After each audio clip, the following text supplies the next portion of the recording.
السلام علیکم فرینڈز، وہ دن یاد ہے جب دنیا نے ہیروشیما اور ناگاساکی کی تباہی دیکھی۔ ایک لمحے میں شہر مٹ گیا، انسان راکھ ہو گئے۔ اب سوچو اگر ایسا ایک نہیں سینکڑوں بار ہو جائے، کیوں نہ کہ آج دنیا کے کئی ملکوں کے پاس نیوکلیر ہتھیار ہیں اور ان میں ایک بڑا نام ہے بھارت۔ یہ 1974 کا سال تھا۔ راجستھان کے صحرا میں اچانک ایک دھماکہ ہوا۔ کوڈ نیم تھا اسمائلنگ بوڈا۔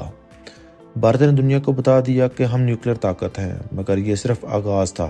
اصل خطرہ تب شروع ہوا جب بھارت نے ان ہتھیاروں کو میزائلوں کے ساتھ جوڑنا شروع کیا۔ چلو اب تمہیں بتاتے ہیں کہ بھارت کے سب سے خطرناک نیوکلیر میزائل کے بارے میں، جن میں آتا ہے اگنی 1، جس کی رینج 700 سے 1200 کلومیٹر تک ہے، جو کہ پڑوسی ملکوں کے لیے ہے۔ اس کے بعد آتا ہے اگنی 2، جس کی رینج 2000 سے 3000 کلومیٹر تک ہے، جو کہ پورے پاکستان کو کور کرتا ہے۔ اس کے بعد آتا ہے اگنی 3، جس کی رینج 5000 کلومیٹر ہے، جو کہ چین تک پہنچنے کی صلاحیت رکھتا ہے۔ اس کے بعد آتا ہے اگنی 4، جو کہ high procedure mobile launch system پر کام کرتا ہے۔ اگنی 5 بھارت کا سب سے خطرناک ہتھیار، جس کی رینج 8000 کلومیٹر تک مار کرنے کی ہے، یعنی پورا یورپ، چین اور مشرق وسطی سب خطرے میں۔ اور اس کے بعد ان کا آتا ہے پرتھوی 2، جس کی رینج 350 کلومیٹر ہے، جو کہ شارٹ رینج کا حامل ہے۔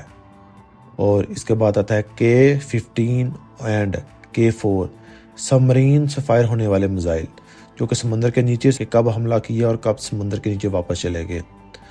ماہرین کہتے ہیں کہ بھارت کے پاس 160 سے زائد نیوکلیر وار ہیڈ موجود ہیں اور کچھ کی لانچ کیپیسٹی ٹرائل میں ہے، جو کہ سمندر سے لانچ ہوں گے، یعنی بھارت ہر سمت سے حملہ کر سکتا ہے۔ اب آتے ہیں اصل سوال پر، کیا بھارت اور نیوکلیر ہتھیار بنا رہا ہے؟ تو جواب ہے ہاں، اور یہ کہیں زیادہ خطرناک ہو سکتے ہیں۔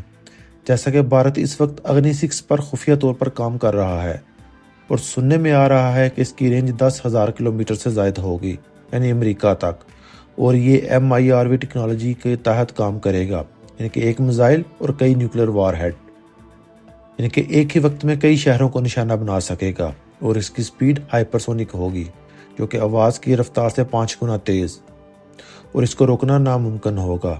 اور یہ AI بیسڈ ٹارگیٹنگ سسٹم پر کام کرے گا۔ یہ سب بھارت کی دفاعی ریسرچ پروگرام DRDO میں زیر تعمیر ہے۔ بھارت کہتا ہے کہ اس کی ایک پالیسی نو فرسٹ یوز ہے، لیکن 2019 میں بھارتی وزیر دفاع نے کہا کہ ہم نو فرسٹ یوز پر دوبارہ سوچ سکتے ہیں، لیکن یہ صرف ان کی باتیں ہیں، ریئل میں نہیں۔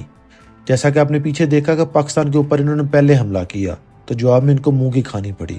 اب بڑھتے ہیں آگے ویڈیو کی جانب۔ ایٹمی طاقت ایک فخر ہے یا تباہی کا دور؟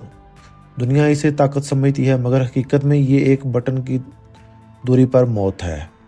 ہم دعا کرتے ہیں کہ یہ ہتھیار کبھی استعمال نہ ہو، مگر ہمیں یہ جاننا اور سمجھنا ہوگا کہ ہماری دنیا کتنی خطرناک ہتھیاروں سے بھر چکی ہے۔ اس لیے بیہائنڈ دا پاسٹ پر ہم صرف تاریخ نہیں، آنے والے وقت کا آئینہ بھی دکھاتے ہیں۔ تو چینل کو سبسکرائب کریں اور کمنٹ میں بتائیں نیکسٹ ویڈیو کس ٹاپک پر ہونی چاہیے۔ تب تک کے لیے اجازت دیجیے، اللہ حافظ۔